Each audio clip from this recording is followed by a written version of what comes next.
This is our Three Sisters garden, and I can easily say that there's a lot we're going to do differently next year. Now, I did a lot of research on Three Sisters gardens. I watched a lot of videos from people who had done them before, and so I knew what I was getting into. I knew it was going to be really crowded. However, I don't think anybody whose gardening videos I watched had grown this many squash. So I grew this mini squash because this is how many squash we would need to preserve or have enough saved for a full year for a family of 4. So there's 5 on this side and 1 on the other, which we'll probably see when we walk around. And it is just too many for this space. So what I had to do actually 2 days ago was come in and break my way through my walking path. You can't even see.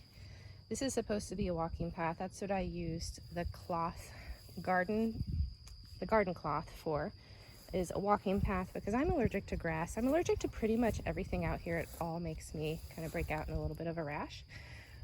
But I just pushed through. But we had all this garden cloth, and I put that down. Since we put the hay down for the rows, the garden cloth ended up being for me. But the corn is doing really well, even though it is almost completely blocked in. Definitely on this side it is blocked in, but you can see it has its silks.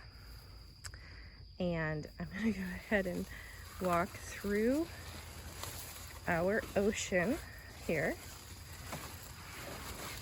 Now I am thinking that this is gonna really bite me in the butt, because I did come through and cut. I had to cut back, and the thing that prompted me to cut them back is this. This is our edamame. Now, that's on me. I did not do enough research on edamame before I put it in this spot. I was super excited to grow it. We eat lots of edamame, and I was super excited 2 days ago to figure out that it's already producing, like a lot. It's July 9th. It's been in the ground since May 15th, and I need to come through. All the plants have all of these pods. It's produced a lot, but I couldn't get to most of them because I put them around the corn. I really needed to put a climbing vine around the corn, so that's on me. I, for some reason, thought edamame would vine, and I did not do enough research. This is pinto beans, and it does vine. So that is actually the correct bean to have right here. And it is vining. It is going all the way into the corn, which is fine. I picked a bean that can dry on the vine, so I don't really need to worry about when it starts producing. I don't need to go in and start picking, but I do with the edamame. I don't want the edamame drying on the plant. We want to eat that fresh, freeze what we can't eat. So yeah, there's going to be a different plan for next year, but we're very excited about seeing all of this. And actually this stalk has 2 corn cobs, and I've loved this red. The red silks are so fascinating. This cob is getting nice and big. I've got them all through here. This is a 4x4 plot of corn, and I will have to go back and remind myself what breed of sweet corn it is. Just a very common breed. It's reached probably about 8 feet. That's the first batch that went in. I actually started that batch in the house in biodegradable pods and then planted them out. So they got only a 3-week jump start on these guys.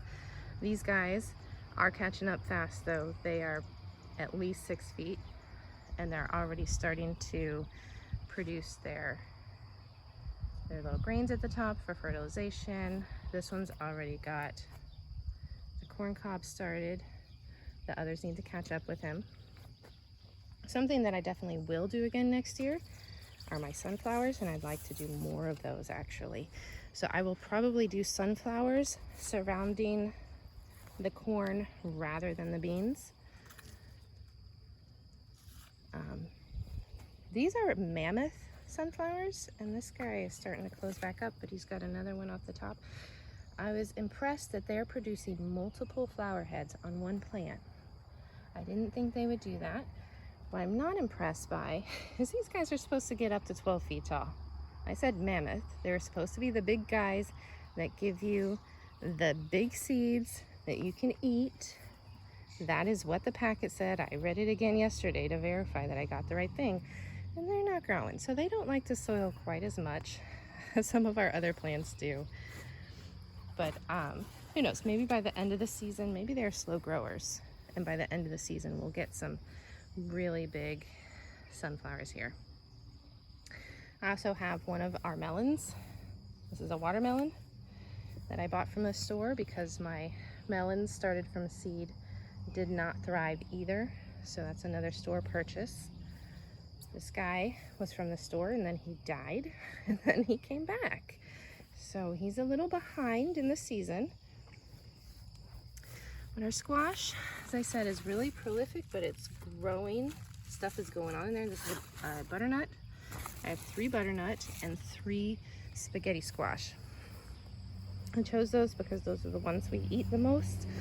Those are the ones that I would want to kind of set aside, not preserve, that's not what you do with them, but harden them off so that we can keep them all winter. This one is the spaghetti squash. It's got a lot going on, as you can see. Everywhere I peel back leaves, actually, in this one I find squash, and the biggest one is in here. It just needs to change color, and then that one will be ready to pick already. So yeah, next year we're doing something different with the squash. We're gonna probably run it along the fence line and just let it climb the fence, because that is how much space 6 winter squashes would take. It would take up this fence line. I mean, we need to just let it climb, and it needs a lot of space.